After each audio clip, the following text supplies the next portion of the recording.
오늘 빌립보서 1장 12절에서 21절까지의 말씀으로 본문으로 삶을 보는 관점이 다른 사람들이라는 제목으로 말씀을 나누도록 하겠습니다. 성도 여러분들도 아마 요즘은 거의 대부분 스마트폰 사용을 하시죠.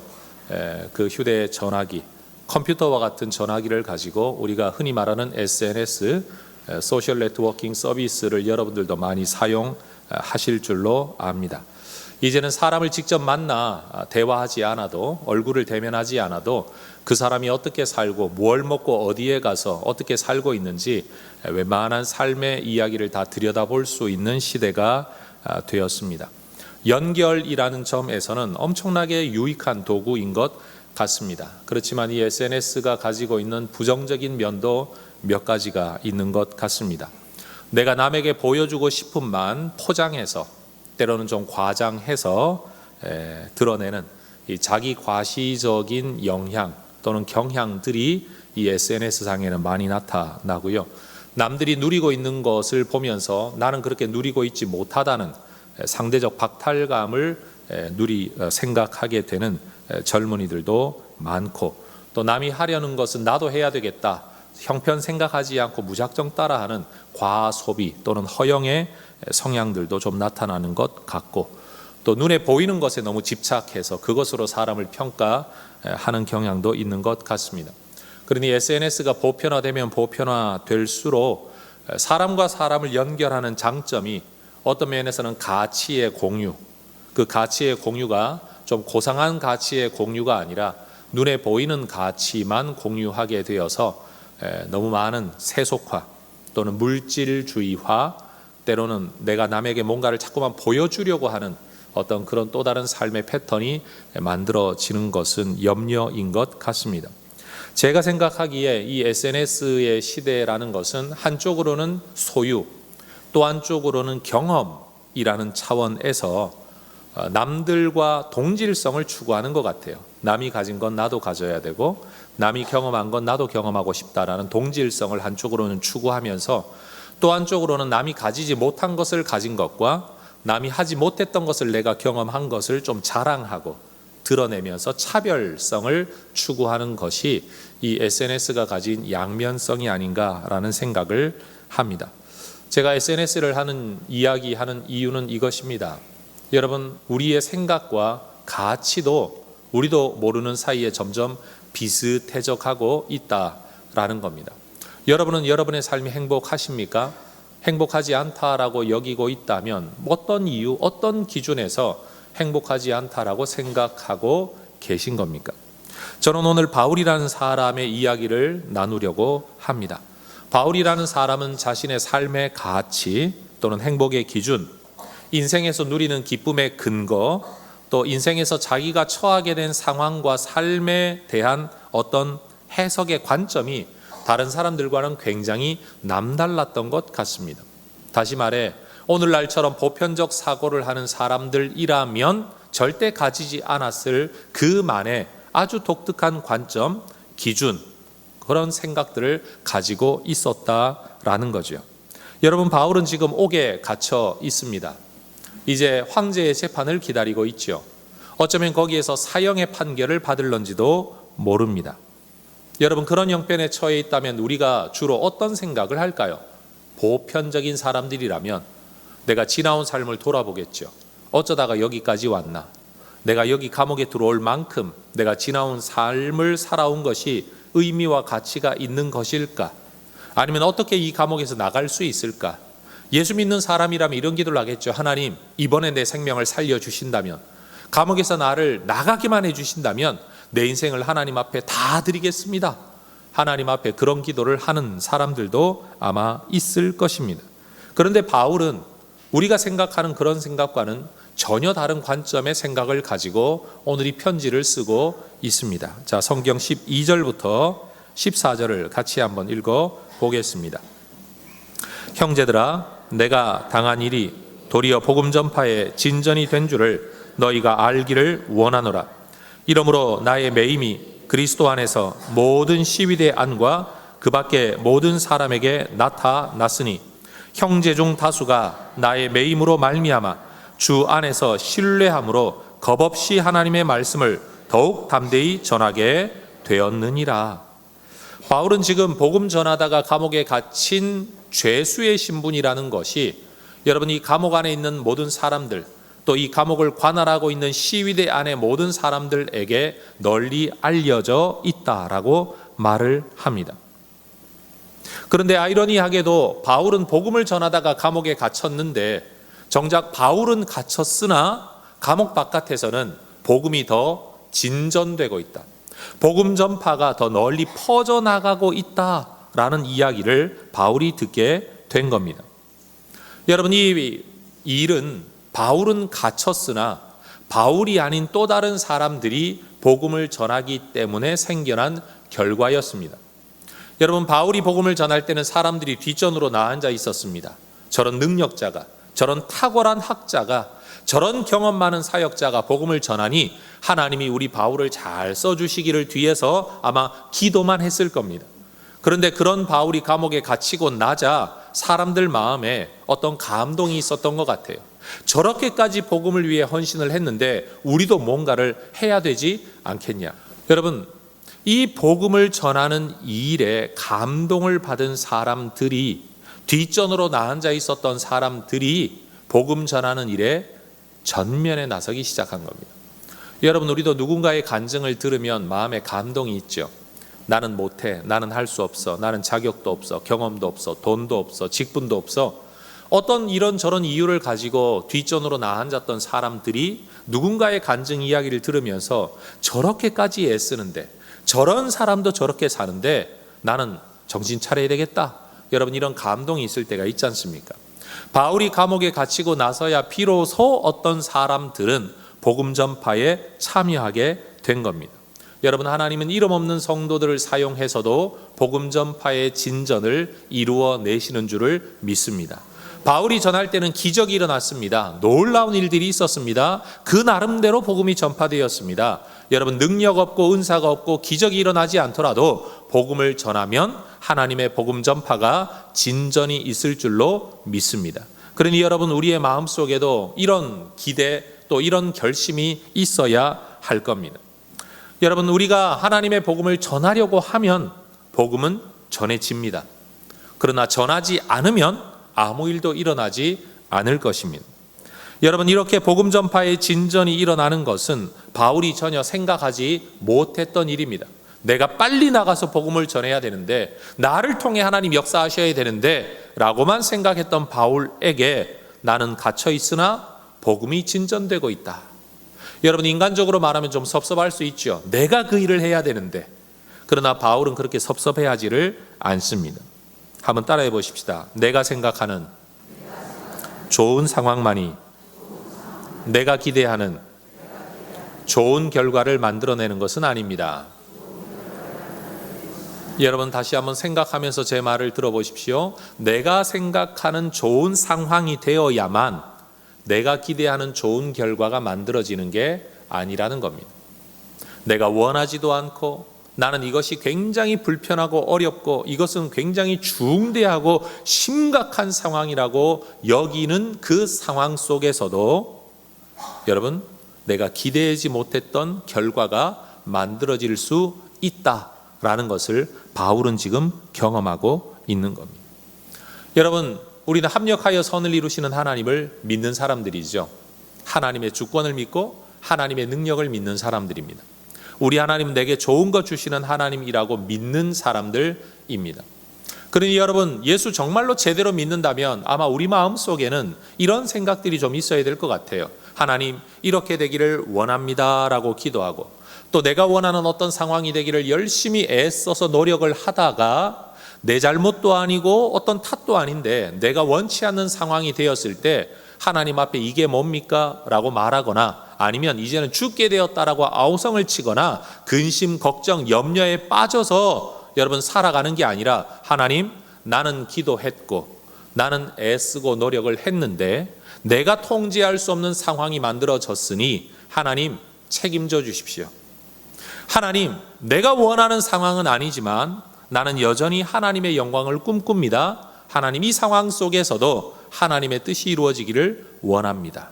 여러분 이런 믿음을 가지고 이런 소망을 가지는 사람은 내가 원치 않는 상황이 되어도 몸져 드러눕지는 않을 겁니다. 왜요? 하나님이 합력하여 선을 이루실 것을 믿기 때문에. 여러분, 우리는 우리가 원하는 상황이 되어야만 만족하고 기뻐하고 그리고 행복해하는 일반 세상 사람들의 가치관과 너무 똑같이 살아가고 있지는 않습니까?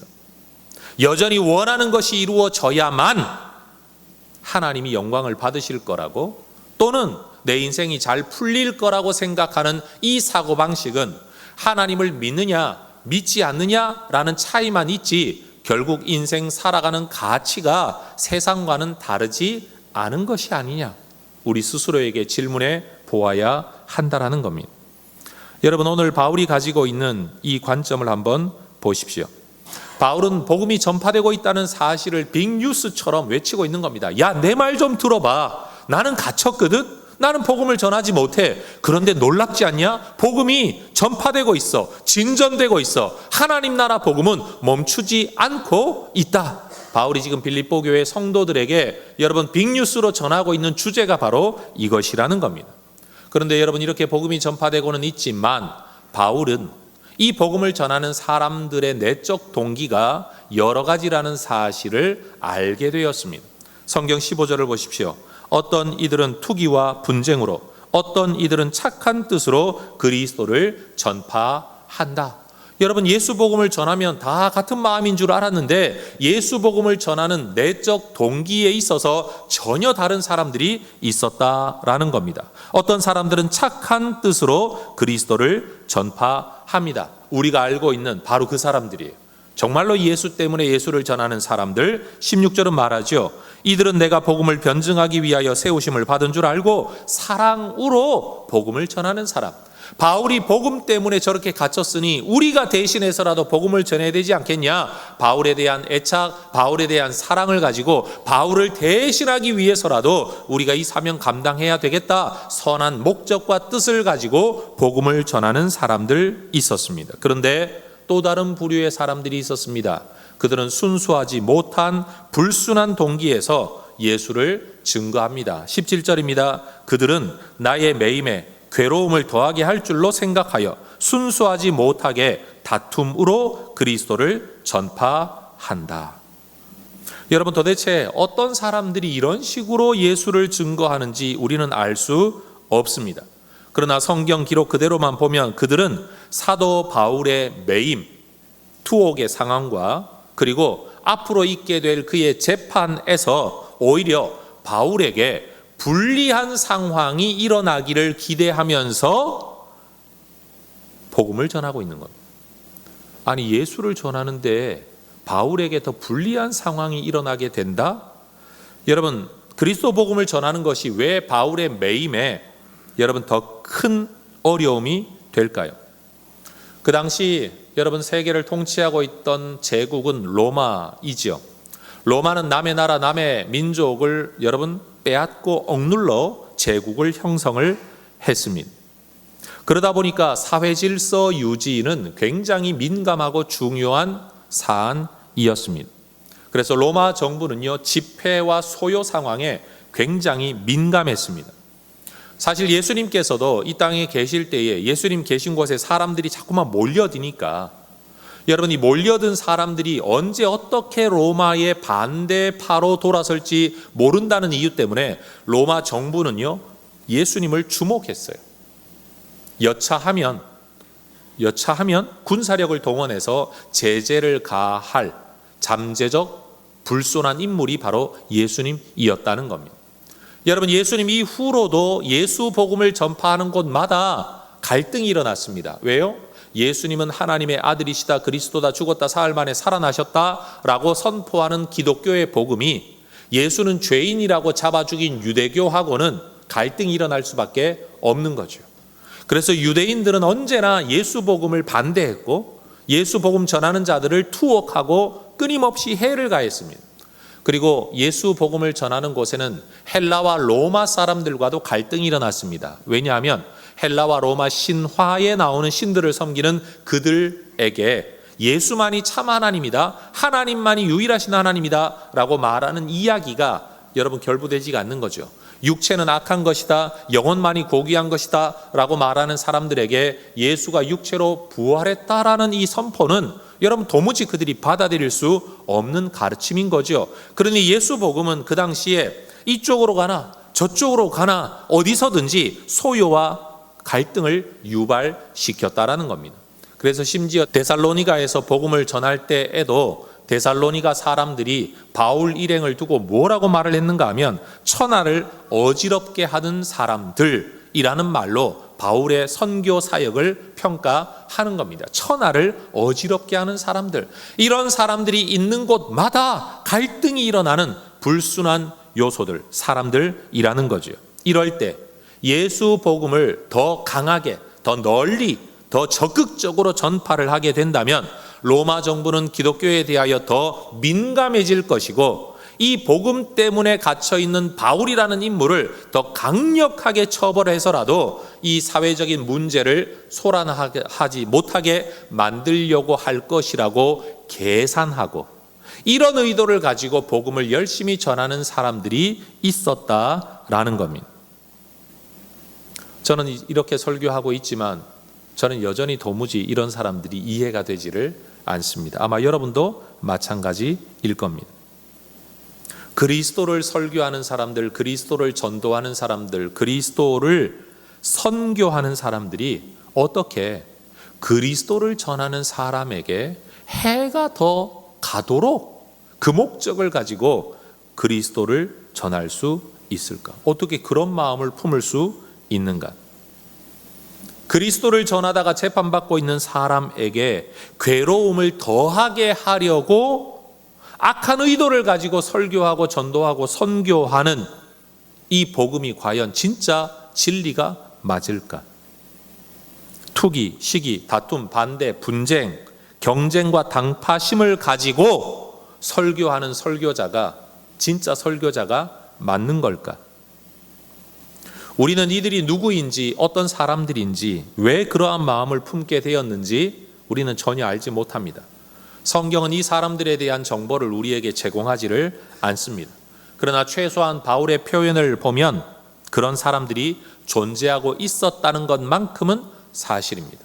아마 누군가는 그렇게 말하겠죠. 에이, 목사님, 그 사람들은 예수 안 믿으면서 괜히 허투루 그렇게 그리스도를 전하는 사람이 아닐까요? 그러나 여러분, 예수를 믿지도 않는 사람이 어떻게 예수를 제대로 정확하게 전할 수 있겠습니까? 우리는 때때로 인간과 신앙에 대하여 지나치게 순진한 관점을 가질 때가 있는 것 같습니다. 우리가 이런 말을 잘 하죠. 그 사람이 진짜 예수 믿는 사람이라면 그럴 수 없어. 그 사람이 진짜 은혜를 경험한 사람이라면 그럴 수 없어. 그 사람이 진짜 하나님을 만난 사람이라면 그럴 수 없어. 다시 말해, 이해할 수 없는 어떤 모습을 보여주는 사람을 우리는 우리 스스로 이해하고 납득하기 위해서 그 사람은 예수 모르는 사람, 못 만난 사람, 믿는다고는 하지만 종교인이지 진짜 신앙인은 아닌 사람이라고 해석을 해버려야 지금 이 상황이 이해가 되니까. 그래서 우리가 흔히 하는 말이 그거죠. 아유, 그 목사님이 진짜 하나님이 부르신 목사님이라면 그런 식으로 안 살 거야. 다시 말해, 내가 이해할 수 없는 목사는 하나님 못 만난 목사라고 설명을 해야 내 마음이 편해지니까. 여러분, 우리가 그렇게 말할 때가 많지 않습니까? 그러나 오늘 바울이 하고 있는 이 본문 내용의 이야기를 들여다보면 원론적으로는 그러지 않아야 하지만 현실적으로는 그 사람이 진짜 신앙인이고 하나님을 만났고 성령을 체험하고 성경을 깨닫고 심지어 복음을 위하여 자기 인생을 바치는 사람이라고 할지라도 누군가와는 의견이 다를 수도 있고 누군가에게 해가 끼쳐질 악한 의도를 품고 살아갈 수도 있고 미워할 수도 있고 진실하지 못할 수도 있다라는 것을 우리에게 가르쳐 주는 겁니다. 여러분, 먼 이야기 하지 말고 우리 스스로의 이야기 한번 해보십시다. 오늘 이 예배 시간에 나와 앉아 있는 여러분, 믿음이 깊다라고 말할 수는 없을지라도 최소한 하나님과 예수님을 믿으니까 예배 자리에 나와 있는 것 아니겠습니까? 여러분의 믿음이 크다, 라고 말하지는 못하더라도 믿음이 가짜다 라고 말하지는 않을 것 아닙니까?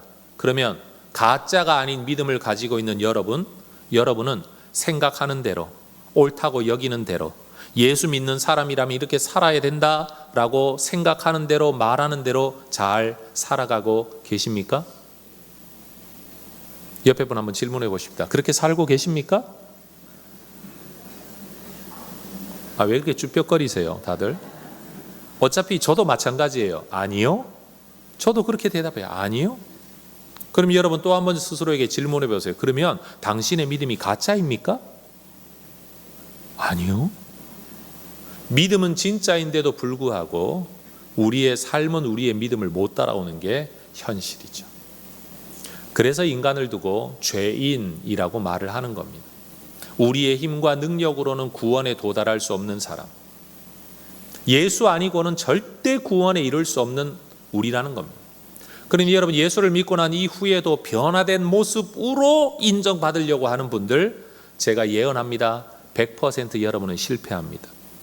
예수 믿고 십자가의 은혜를 받았으니 변화되어야지, 맞는 말입니다. 그런데 변화된 모습으로 내 믿음을 하나님께 인정받으려고 하는 분들 100% 실패합니다. 왜요?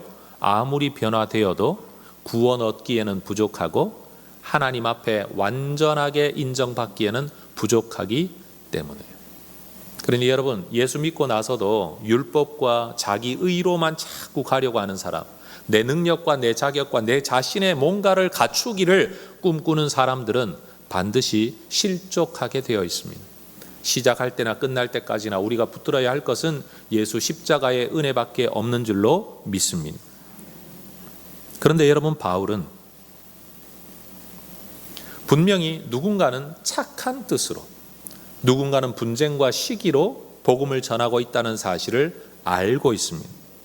그런데도 바울은 심지어 그들이 내게 더 해가 끼쳐질 것을 목적으로 이 일을 하고 있다는 것을 알면서도 누가 선한 사람인지 악한 사람인지, 누가 착한 뜻으로 전도하고 악한 뜻으로 전도하는지를 구분해라, 편갈라라, 상조라, 벌조라, 내쳐라, 받아들여라, 이런 말을 하지를 않습니다. 바울은 누가 어떤 목적으로 복음을 전하고 있든지 그들에게 개의치 않습니다. 바울이 정말로 관심 있어 하는 게 뭐냐? 오늘 18절입니다. 같이 한번 읽어보겠습니다. 그러면 무엇이냐? 거칠애로 하나 참으로 하나 무슨 방도로 하든지 전파되는 것은 그리스도니 이로써 나는 기뻐하고 또한 기뻐하리라. 여러분, 15절 이하에서부터 18절에 오기까지 바울은 계속해서 복음을 전하는 두 부류의 사람들을 대조시키고 있습니다. 투기와 분쟁으로 전하는 사람, 착한 뜻으로 전하는 사람, 사랑으로 전하는 사람, 괴로움을 위하여 전하는 사람, 그리고 거칠애로 전하는 사람, 참으로 전하는 사람. 여러분, 복음 앞에 선 이 두 부류의 사람들 앞에서 바울이 생각하고 있는 건 뭐냐? 누가 어느 편이냐? 누가 좋은 사람이냐가 아니라 무슨 방도로 하든지 전파되는 것은 그리스도이니 이로써 나는 기뻐하고 또한 기뻐하리라. 바울은 누가 왜 어떻게 전파하느냐에 관심이 있는 게 아니라 누가 전파되고 있느냐, 이것이 바울의 관심이었습니다. 여러분, 그리스도가 전파되고 있다는 이 사실이 기뻐하고 또한 기뻐하리라. 다시 말하면 이것이 지금도 나의 기쁨이고 앞으로도 나의 유일한 기쁨의 이유가 될 것이다. 바울이 말하고 있는 내용입니다. 여러분, 바울은 지금 사람들이 비록 질투와 시기 때문에 분쟁과 다툼을 위해서 복음을 전하고 있다고 할지라도 복음은 복음으로 받아야 된다라고 이야기합니다. 복음을 전하는 사람이 심지어 속이 시커먼 사람이라고 할지라도 그가 성경대로의 예수 그리스도를 전하고 있다면 그 자체 복음이 전파되고 있다는 사실에 나는 기뻐하겠다라고 말하고 있는 겁니다. 성도 여러분, 부족하고 연약하고 심지어 죄에 빠져 있는 사람이 전하는 복음이라고 해서 그 복음은 가짜다, 이렇게 말하면 안 됩니다. 다시 말할게요. 여러분, 살아가는 모습이 영 시원찮게 살아가는 사람이 교회가 행하는 전도에 참여해서 전도지를 들고 길거리에서 전도하고 있다고 칩시다. 동네 사람들이 손가락질하는 사람이라고 칩시다. 그러면 우리는 쉽게 이렇게 말하죠. 저 따위로 살면서 복음 전하면 되냐? 살기라도 제대로 먼저 살라 그래라. 그런데 바울은 지금 뭐라고 말하는가 하면 제대로 살고 안 살고는 두 번째이고 그가 예수를 전하고 있다면 그것으로 나는 기뻐하겠다. 여러분, 우리가 가지고 있는 생각과 바울이 가지고 있는 생각이 얼마나 다릅니까? 우리가 가지고 있는 생각에 근거하여서 좀 더 생각을 확장해 보면 여러분 이런 결론이 나옵니다. 이 세상에 어느 누구도 복음을 전할 수 없다. 왜요? 복음에 합당하게 못 사니까. 성경 몰라서 전도 못하고, 기도 많이 하지 않으니까 전도 못하고, 그렇죠? 예수만 사랑하지 않으니까 전도 못하고, 뭘 몰라서 직분 없어서 못하고, 어젯밤에 싸웠으니까 오늘 전도 못하고. 여러분 이런 식으로 살고 내 마음속에 엉뚱한 생각이 있으니까 내가 전도를 못하겠다라고 한다면 이 세상에 전도할 수 있는 사람이 누가 있겠습니까? 여러분, 저는 이 자리를 빌어 부탁드리고 싶은 게 우리가 예수를 믿고 살아가는데도 우리 안에 형성되어 있는 이 생각과 사고방식과 관점이 과연 성경과 가까운지 아니면 성경과 먼 생각인지를 끊임없이 점검해 볼 필요가 있다라고 말씀드리고 싶습니다. 예수를 전도하려면 예수 믿는 사람답게 먼저 살아야지. 틀린 말 아닙니다. 맞는 말입니다. 그렇다고 예수 믿는 사람답게 살지 못하기 때문에 예수 믿는 사람답게 살기까지는 전도하면 안 된다?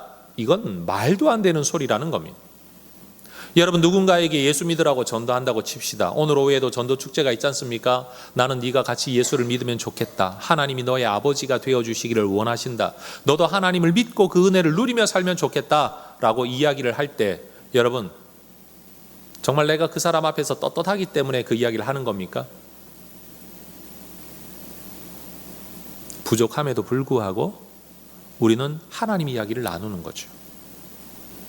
여러분, 오늘 바울은 복음을 전하는 사람의 의도 또는 순수성, 심지어 복음을 전하는 사람의 삶의 인격성까지를 전혀 말하고 있지 않습니다. 그런 것을 중요하게 다루고 있지 않습니다. 지금 바울이 하고 있는 말의 핵심은 그리스도가 전파되고 있다는 이 사실이 나에게는 기쁨이다라는 겁니다. 심지어 나는 매여 있음에도 불구하고. 바울은 예수 그리스도가 여러분 구세주이심을 전파하기 위해 자기 인생을 바친 사람입니다. 19절을 한번 보십시오. 이것이 너희의 간구와 예수 그리스도의 성령의 도우심으로 나를 구원에 이르게 할 줄 내가 안다. 여러분, 바울이 말하고 있는 이 구원은 내가 지금 감옥에서 노연하고 사형에서 노연하는 구원을 말하고 있는 게 아닙니다. 빌립보서 안에서 바울은 끊임없이 자기의 죽음을 예고하고 있고 각오하고 있다라고 말을 합니다.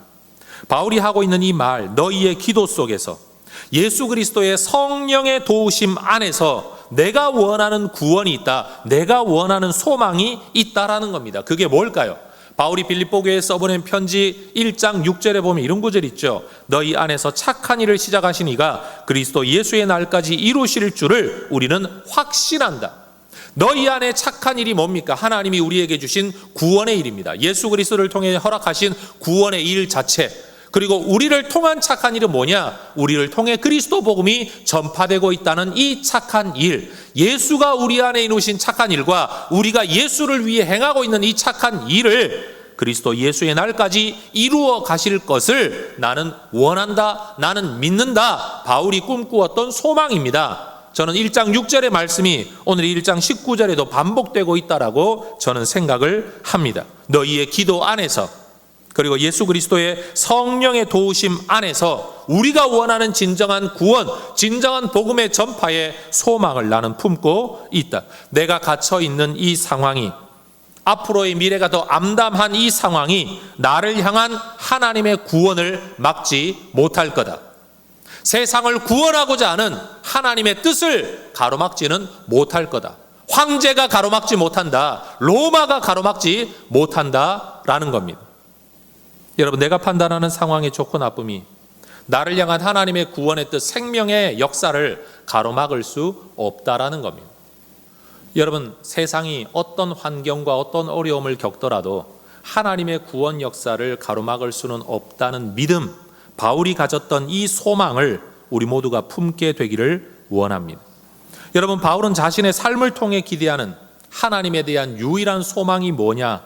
그는 20절에서 그렇게 말을 하죠. 여러분, 빌립보서에서 정말 중요한 구절 가운데 하나입니다. 같이 한번 읽어보겠습니다. 나의 간절한 기대와 소망을 따라 아무 일에든지 부끄러워하지 아니하고 지금도 전과 같이 온전히 담대하여 살든지 죽든지 내 몸에서 그리스도가 존귀하게 되게 하려 하나니. 바울이 다메섹으로 그리스도인들을 핍박하러 가는 길에서 승천하신 예수님을 만났죠. 살아계신 예수님을 만난 겁니다. 하늘에서 말씀하시는 예수님을 만난 겁니다. 예수가 하나님 또는 하나님의 아들이라는 것을 알게 된 겁니다. 예수 따르는 자들에게 자기가 행했던 일들이 얼마나 하나님의 뜻과 거역된 일이었는지를 깨닫게 된 겁니다. 그러고는 자신을 죄인 중에 괴수라고 고백하기 시작했습니다. 그 이후로 그는 세상의 그 어떤 것보다도 예수 그리스도만을 위해 살기로 결심한 겁니다. 살든지 죽든지 내 몸에서 그리스도가 존귀하게 되게 하려 하나니. 말을 바꾸면 이런 겁니다. 내가 살든 죽든 뭔가를 누리든 누리지 못하든 돈을 벌든 못 벌든 내 꿈이 이루어지든 이루어지지 않든 건강하든 건강하지 못하든 내 인생 존재의 유일한 가치는 내 삶에서 그리스도가 존귀하게 되는 것이다. 여러분, 소확행이나 워라밸이나 여행이나 먹거리나 여러분 인생의 즐거움을 누리는 것이 삶의 가치가 아니었습니다. 내 삶을 통하여 그리스도가 존귀하게 되는 것. 21절, 이는 내게 사는 것이 그리스도니 죽는 것도 유익함이라. 내 삶의 이유가 그리스도에게 있기 때문에 그리스도의 복음이 전파된다고 한다면, 사실은 그리스도의 복음의 전파를 위해 내 삶을 내어 드렸었던 존재이기 때문에 그리스도의 복음이 전파된다고 한다면 내가 사느냐 죽느냐 그건 그리 중요한 문제가 아니다. 내가 감옥에 갇혀서도 복음이 전파되고 있으니 나는 내가 원했던 꿈이 이루어지고 있는 거다. 그래서 나는 기뻐한다라는 겁니다.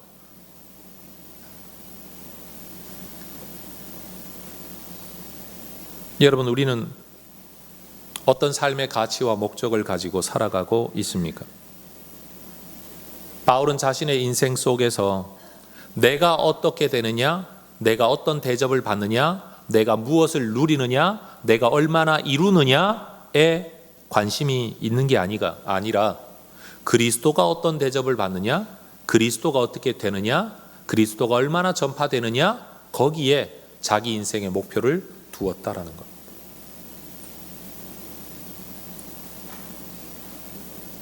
이것은 오늘 우리 그리스도인이라고 일컫는 우리들에게는 사실 굉장히 큰 묵상의 주제요 또는 고민의 주제가 되어야 합니다.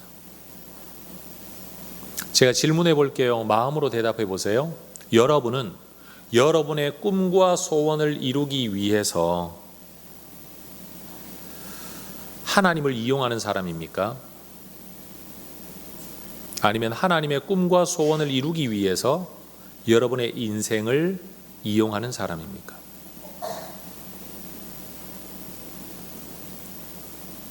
신앙을 떠나서 오늘날의 세상을 두고 이렇게 말을 하죠.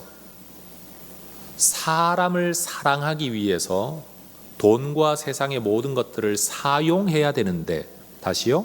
사람을 사랑하기 위해서 돈과 모든 것들을 사용해야 되는데 돈과 세상에 있는 썩어질 것들을 사랑하려고 사람을 사용하는 일들이 이 세상에는 얼마나 많습니까? 우린 이런 세상을 일컬어 뒤틀린 세상이라고 말을 합니다. 그런데 그 뒤틀린 세상을 살아가는 우리 죄인들이 교회 안에 들어와서도 뒤틀린 관점과 세계관을 가지고 살아갑니다. 뭐냐? 세상에 썩어 없어질 그것을 얻기 위해 하나님을 이용하는 거죠.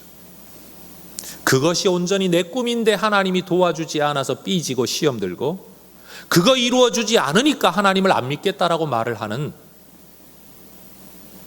그리고 오로지 내 모든 꿈과 소망은 내 인생에만 초점이 맞추어져 있는 그런 우리에게 바울이 오늘 이 편지를 쓰면서 이야기하고 있는 겁니다.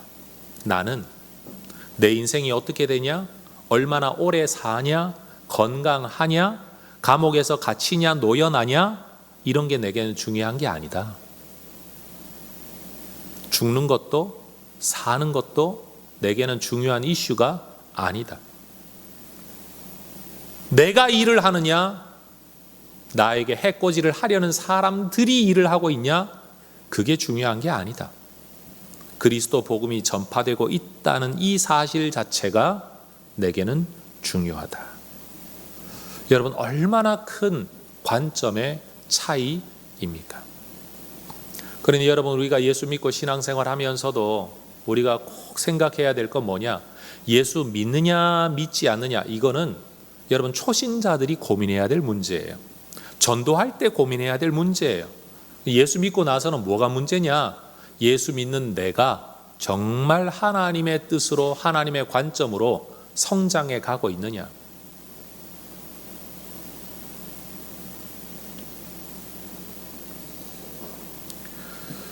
여러분, 요셉 이야기 너무 잘 아시죠?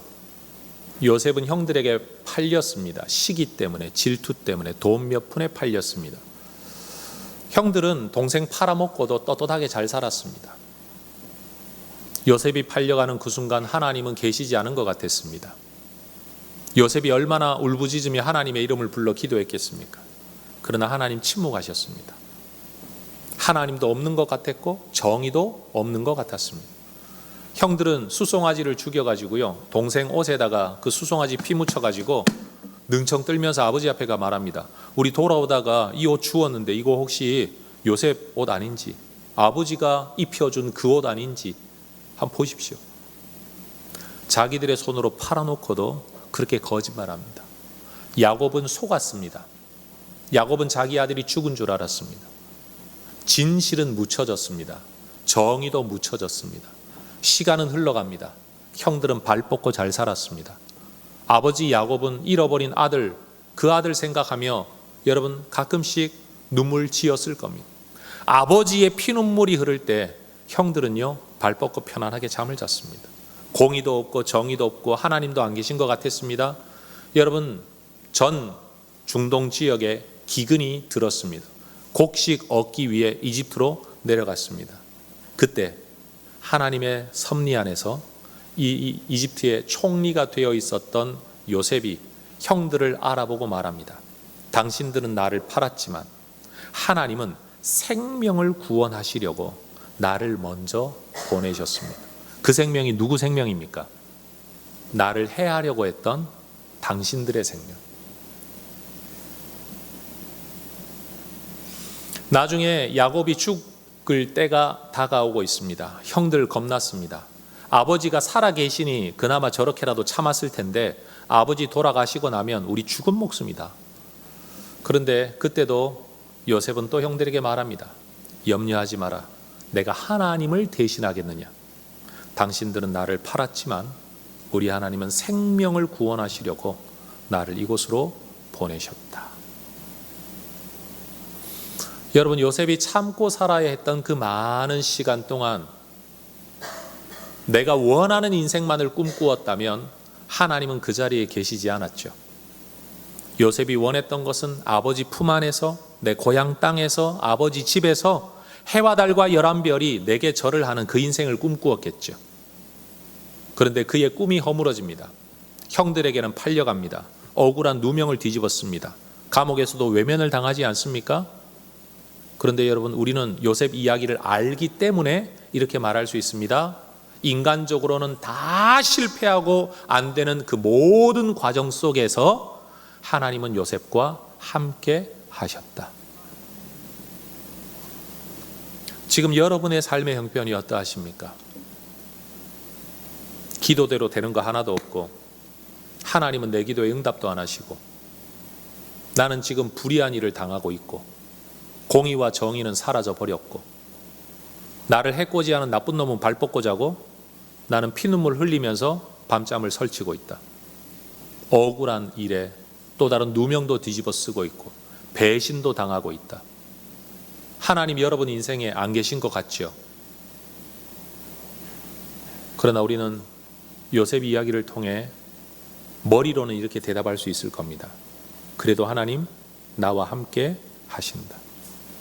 내 뜻대로의 길은 다 어그러지고 있지만 하나님 뜻대로의 길, 생명을 위하여, 구원을 위하여, 하나님의 백성들을 살리시기 위한 하나님의 일은 진행되고 있는 겁니다. 성도 여러분, 우리가 지금 그 상황 속에 있습니다. 바울이 지금 그것을 깨닫고 말하고 있는 겁니다. 요셉이 팔려간 것처럼, 누명 쓴 것처럼, 감옥에 들어가고 배신당했던 것처럼, 나는 지금 갇혀있고 나는 지금 죽음을 내다보고 있을런지 몰라도 하나님은 일하고 계시다. 복음 전파의 진전을 보아라. 그리스도가 증거되고 있으니 나는 이것으로 기뻐하겠다. 하나님이 일하고 계신 것을 나는 기뻐하겠다. 하나님이 일하시면, 원하시면 노연하게 하실 것이고, 또 원하시면 죽게도 하실 수 있다. 그건 내가 결정할 수 있는 일이 아니다. 기도는 할 수 있으나 내가 결정할 수 있는 일이 아니다. 그래서 나는 내가 결정할 수 없는 일에 대하여 나는 하나님께 맡기겠다. 내가 결정할 수 있는 건 뭐냐? 이것으로 기뻐하고 또한 기뻐하겠다. 저는 여러분에게 이런 질문하고 싶습니다. 여러분, 바울은 천국의 저 높은 자리를 약속받았기 때문에 이렇게 살고, 우리는 천국의 문간 자리를 약속받았기 때문에 그렇게 못 사는 걸까요? 바울이 믿는 예수는 우리가 믿는 예수와 다른 걸까요? 음악회나 콘서트를 가면 여러분, 누구는 R석에 앉고 누구는 스탠딩석도 있다고 합니다. 그럼 여러분, 바울은 천국의 R석을 예약받았기 때문에 나는 예수 때문에 기뻐할 거야. 그리고 우리는 겨우 천국에 개털모자 쓰고 들어갈 거기 때문에 여러분, 예수 때문에 만족하고 기뻐하지 않아도 괜찮은 걸까요? 바울이 믿는 예수와 우리가 믿는 예수가 다른 겁니까? 바울이 받은 은혜와 우리가 받은 은혜가 다른 걸까요? 바울을 본받자라는 말로도 제가 이 설교를 끝낼 수 있을 것 같습니다. 우리도 이런 믿음 가져야 됩니다 라고 말할 수도 있을 것 같아요. 근데 저는 다른 말로 끝맺고 싶어요. 예수님은 이런 가치로 대접받기에 합당한 분이십니다. 성도 여러분, 우리 인생의 가치, 최고의 가치는 무엇입니까? 혹시라도 누군가가 여러분에게 해코지를 더하게 하려고 아주 교묘하게 착한 일을 하고 있다고 하더라도 여러분, 속상해하지 마십시오. 의도가 뭐가 되었든 착한 일을 한다니 다행이구만 이라고 말할 수 있는 여러분, 그런 가치를 우리가 품을 수 있기를 소망합니다. 지금껏 살아오는 동안에 하나님이 우리 눈에 보이지 않았을 뿐이지 하나님이 일을 안 하시는 건 아니죠. 지금도 우리 하나님은 일하고 계십니다. 오직 생명을 위해, 구원을 위해. 여러분, 예수 믿는 사람에게 있어서 인생이란 사람 세상에서 일어나는 사람의 일이 아니고요, 사람 세상에 하나님이 하시는 일이 인생입니다. 내 삶을 내가 살아가는 게 인생이 아니고요, 하나님이 주신 내 삶에 하나님이 함께 하시는 걸음이 인생인 겁니다. 그러니 여러분, 자꾸만 나만 들여다보고 살면 우리는 답이 없습니다. 소망이 없어요. 기쁨이 없어요. 즐거울 게 뭐가 있습니까? 날마다 늙어가는데. 오늘도 아침에 드라이를 하면서 내 뒷머리를 쳐다봤더니 흰머리가 얼마나 늘었는지, 야, 나 여기 올 땐 새까맸는데 뭐 이렇게 흰머리가 벌써 이렇게 많나? 여러분, 저도 그런 생각합니다. 그러나 여러분, 그것이 내 기쁨이라면 저는 죽어야죠. 어떤 유명한 여배우가 자기의 미모가 나이 들어가는 것이 비관해서 여러분, 젊은 나이에 난 죽어버리겠다라고 자살했다지 않습니까? 그게 그 인생의 가치니까요. 그러나 저는 생각합니다. 늘어나는 흰머리 숫자만큼이나 나는 설교를 했고, 그것으로 성도들이 여기까지 왔고, 하나님이 나를 사용하셨고, 이 교회를 세워가고 계시니 이곳으로 나는 기뻐하리라. 여러분, 우리 모두의 기쁨의 근거가 하나님께 있으면 절대 실패하지 않습니다. 그런데 자식에게 기쁨의 근거를 두면 반드시 배신당합니다. 여자 만나고 남자 만나 떠나버리면 끝입니다. 여러분, 자식들 부모 등집니다. 왜? 지 인생 살아야 되니까요. 자식이 기쁨의 근거 되면 안 됩니다. 하나님이 기쁨의 근거가 되어야 합니다. 우리 모두 살아가는 삶의 관점이 세상 사람들과 다르고, 예수 잘 모를 때와 다르고, 이전과 다르고, 그렇게 바울을 닮아가면서 예수로 만족하고 기뻐하는 여러분 하나님의 백성들 되실 수 있기를 주의 이름으로 축원합니다. 기도하겠습니다.